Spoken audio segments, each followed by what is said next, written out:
Bye, నేను మీ సత్యవను. ఈరోజైతే వీడియోలో పూజ పెడుతున్నా. ఎందుకంటే ఈరోజు ఒక స్పెషల్ ఉంది, అందుకోసమే వీడియో తీసుకుంటే చెప్తున్నా. వినండి, తప్పకుండా మీకు ఉపయోగపడుతుంది. ఏ పూజలైనా ఫస్ట్ గణపతిని ఊహిస్తున్నా, ఆ తర్వాతనే అన్ని దేవుళ్ళను ఊహిస్తున్నా. ఎందుకంటే పూజా పద్ధతి కూడా అదే కదా, ఫస్ట్ గణేష్ని పూజించినాకనే ఇంకే దేవుళ్ళైనా పూజించాలని. చూడండి, కూరాడి కాడ తర్వాత శుక్లారపమ్మ, ఈమెకు గొర్రె పొడేలు కోస్తాం కాబట్టి వీళ్ళిద్దరు ఒక్క దగ్గర ఉన్నారు. మల్లన దేవుని రూమ్లో కూరడి పెట్టరాదన్నారు, అందుకని వేరే రూమ్లో ఇళ్ళను పెట్టుకున్నా. చూడండి, ఇక్కడ కూడా పూజ అయింది. చూడండి, తులసమ్మ కాడ కూడా పూజ అయింది. ఇగో ఇది కృష్ణ తులసి. ఎప్పుడు ఇళ్ళ లక్ష్మీ తులసి ఉంటలేదని ఇక చిన్న మొక్క చూడండి నేను నాటుకుంది. లక్ష్మీ తులసి, కృష్ణ తులసి రెండు కలిపి పెట్టిన, దీపం పెట్టిన, తులసమ్మ ముందట నాకు తోసిన ముగ్గేసిన. చూడండి, ఈరోజు స్పెషల్ చెప్తా. చూడండి ఏం స్పెషల్ అంటే, ఇది షట్టి. ఈ అమాస నుండి మళ్ళా అమాస వరకు మల్లన్న దేవుని పండుగ 7 వారాలని అందరికీ తెలుసు. కానీ ఇంకోటి ఏంటిదంటే, మార్గశిర మాసం అంటే లక్ష్మీ వారాలు. ఈ లక్ష్మికి శుక్రవారం కంటే గురువారం ఎక్కువ ఇష్టమట. ఆమె పుట్టింది కూడా గురువారం అట. అందుకని ఈ మాసంలో వచ్చే గురువారాలు అంటే మరీ ఇష్టమట. అందుకని ఈ గురువారం రోజు చేయలేని వారు ఈ మాసంలో వచ్చే అన్ని గురువారాలు కూడా లక్ష్మీ పూజ చేసుకుంటే చాలా మంచి ఫలితం ఇస్తుందట. ఆర్థిక ఇబ్బందులు పోతాయట, ధనం సంపాదించుకునే మార్గాలు ఇస్తుందట. మనకి ఏ లోటు ఉందో లక్ష్మీ పరంగా ఆ లోటు అయితే ఖచ్చితంగా తీర్చుతుందట అంటున్నావు. నీకు ఎవరు చెప్పిర్రు అంటే, ప్రతిదీ మనకు తెలియదు కదా, అయ్యగాళ్ళని అడిగితే తెలుస్తుంది. తెలుసుకున్నా, నా ద్వారా నా తల్లిగారి కుటుంబం బాధపడుతుంది, మా అమ్మ వల్ల గొడవలు అవుతున్నాయి, నేను చేయగలిగే పరిష్కారం చెప్పండి అయ్యగారు. ఎందుకు నా వల్ల ఆ కుటుంబంలో లొల్లి అవుతుంది? దేవుళ్ళు 3 దేవుళ్ళు నా తల్లిగారింట్లు ఉన్నాయి. 3 దేవుళ్ళు నా తల్లిగారింట్లు ఉన్నాయి. శివుడు, పార్వతి, అమ్మ వీళ్ళందరూ ఉన్నాక కూడా పూటకు మధ్య 3 పూటలు మనుషులు అన్నం తిన్నట్టుగా సేమ్ అంతకంటే 6 పూటల లొల్లులు నాకు తల్లిగారి కుటుంబంలో ఉన్నాయి. ఆ లొల్లులు నావలేనని కొన్ని రోజులు అర్థం కాలేదు. అర్థమైనాక నేను ఒక అయ్యగారి దగ్గరికైనా పోతే నా వల్ల వచ్చే గొడవలు నేనేం చేస్తే పరిష్కారం అయితే నాకు చెప్పండి అని అడిగినా. నాకు చెప్పిర్రు, మార్గశ్రీగ మాసంలో వచ్చే ప్రతి గురువారం నువ్వు లక్ష్మీ పూజ చేసి నా వల్ల ఇతరులు బాధపడద్దు, నా తల్లిగారైనా అత్తగారైనా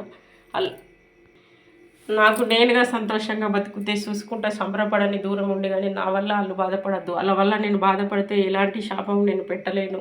ఎందుకు అంటే వాళ్ళు ఒకప్పుడు నన్ను మంచిగా చూసుకున్నారు కదా. అందుకని నేను ఈ మంచి విషయాలు అడిగితే తప్పకుండా నువ్వు ప్రతిరోజు లక్ష్మిని పూజించు. ఎలాంటి లక్ష్మికి సంబంధించిన ఉన్నా కూడా పారిపోతాయి అని చెప్పిండు. తప్పకుండా 3 సంవత్సరాలు అయ్యి లక్ష్మి అమ్మవారిని శివుని ముందట పెట్టి పూజిస్తున్నా. కాకపోతే నేను అప్పుడు ఛానల్ పెట్టుకోలేదు కాబట్టి ప్రతి విషయం బయటికి తెలియలేదు. నేను లోపలే పెట్టుకొని పూజించేదాన్ని. తెలియనప్పుడు నన్ను తిడుతురు, మా ఊళ్ళని ఏడిచేదాన్ని. కానీ వాళ్ళు ఇప్పుడు నన్ను పదే తిట్టిన కొద్దీ నాకు ఫుల్ నవ్వుతుంది. లోపల కోపం అనేది రాదు, మళ్ళీ రేషం అనేది రాదు. ఎందుకంటే వాళ్ళు ఎందుకు తిడుతుర్రు, ఎందుకు వాళ్ళ మీద నాకు కోపం వస్తుంది, ఆ అత్త లేదు వాళ్ళకు నా మీద ఎందుకు వస్తుంది అనే విషయాలు నేను పూజ ద్వారా తెలుసుకున్నా కదా. సో మొత్తం మీద లక్ష్మీదేవిని పూజిస్తే అందరి ఇళ్ళల్లో లక్ష్మి ఉంటుంది అమ్మ. కొందరి ఇళ్ళల్లో వేరే లక్ష్మి, కొందరి ఇళ్ళల్లో ఇంకో లక్ష్మి ఉంటుంది. పేరు పెట్టి చెప్పరాదు, నోటి నిండా అనరాదు. ఆమెను లొల్లులు అవుతున్నాయంటే ఆమె వేరే లక్ష్మి. మంచి ప్రశాంతంగా ధనము ఆరోగ్యంతో ఉన్న ఇల్లు అయితే ఆమె మహాలక్ష్మి. దీన్ని బట్టి నువ్వు అర్థం చేసుకో అమ్మా. ఇంట్లో వేరే లక్ష్మి కూడా ఉంది, అది తొలగాలంటే నా పుట్టినిళ్ళైనా నా అత్తగారి ఇల్లైనా బాగుండాలని నువ్వు లక్ష్మీ ఫోటో తెచ్చి పూజించుకో. అది 7 వారాలల్లా ప్రతి గురువారం ఆమెను స్పెషల్గా పూజించుకో. ప్రతిరోజు లక్ష్మీ పూజ చెయ్యి. సంవత్సరం లోపల నీ తల్లిగారింట్లున్న లొల్లులు శాంతి కాకపోతే వచ్చి నన్ను అడుగు అన్నాడు. అంత గొప్ప అయ్యగారు, ఎంత మంచి అయ్యగారు. ఇలాంటి అయ్యగారులు దేశమంతా ఉండాలి. ప్రతి ఇంటి సమస్య తీర్చాలని నేను కోరుకుంటున్నాను. అందుకని మీరు కూడా గురువారం నాడు తప్పకుండా అలుకుత చేయకుండా వదిలేయద్దు. గురువారమే లక్ష్మీదేవికి ఎక్కువ ఇష్టమట శుక్రవారం కంటే. ఆ రోజు తొందరలు ఎవ్వరు అలుకుత చేయరు, అలా చేయొద్దు దయచేసి. ఆడవాళ్ళు గురువారం రోజు కూడా అలుకుత చేయండి. ఎందుకంటే మనం ప్రతిరోజు స్నానం చేసి శుభ్రంగా ఉంటున్నాం కదా. మన ఇంటికి కూడా అలుకుత చేసి ప్రతిరోజు శుభ్రంగా ఉండడం వల్ల మరింత ఆనందం, ఆరోగ్యం కలుగుతుంది. నేను చెప్పదలుచుకున్నది ఇదే, సాక్ష్యంతో సహా చెప్తున్నా. నిరుడు సంవత్సరంలో ఉన్న గొడవలు నా వల్ల ఈ సంవత్సరం లేవు. అది ఎక్కడుంటేంది బాగుంటే అయిపోయాయి. నా వల్ల గొడవలు వద్దని ఈ అమ్మవారికి మొక్కిన. చూడండి ఆ గొడవలు అనేది అది నా వల్లనే అని నా మనసుకు పూర్తిగా నా నెత్తికెక్కింది. ఏ రోజు అంటే 2023 కార్తీక మాసం మొదటి శుక్రవారం అమావాస్య రోజు నాకు అర్థమైంది. మళ్ళీ కార్తీక మాసం వచ్చే లోపల నా వల్ల వచ్చే సమస్యలు ఆ ఇంట్లో ఉండద్దు.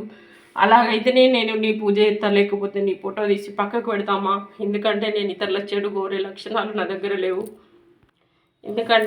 చెడు కోరే లక్షణాలు నా దగ్గర లేవు. అలా ఉన్నట్టయితే నా క్షేమం ఉండదు. నేను కాలు మంచలేందని నాకు ఒక కొడుకుని ఇచ్చినావు. నా భర్త తెలిసి తెలియకున్నాడు. నేను ఎవరి చెడు కోరా, నేను అందరి మంచి కోరితేనే నాకు అన్ని విధాలు ఆదుకుంటారు అని నేను అమ్మవారికి మొక్కిన. తప్పకుండా ఈ సంవత్సరం వరకు నా తల్లిగారి ఇల్లు అయితే ప్రశాంతంగా ఉంది. అదే చాలు. అమ్మవారి పూజకు సాక్ష్యం. తప్పకుండా మీరు ఇలాగే గురువారం నాడు అమ్మవారిని పూజించి మీరు కూడా మంచి ఫలితాలు పొందాలని నేను కోరుకుంటున్నా. చూడండి. బాయ్. మీ సత్యవన్. నేను మహేందర్ రెడ్డి, పెయ్యాల, యూట్యూబ్. ఈరోజు చేసే పూజలు, దానాలు, ధర్మాలు ఏవి అయినా మీకు మంచి ఫలితాన్ని ఇస్తాయి. మార్గశిర మాసం తర్వాత లక్ష్మి మొదటి గురువారం. సరేనా? బాయ్. ఎప్పటికీ ఎవరు చెడుకోరని మీ సత్యవ. అపార్థం చేసుకున్నా అర్థం చేసుకున్నా మీ ఇష్టం అది.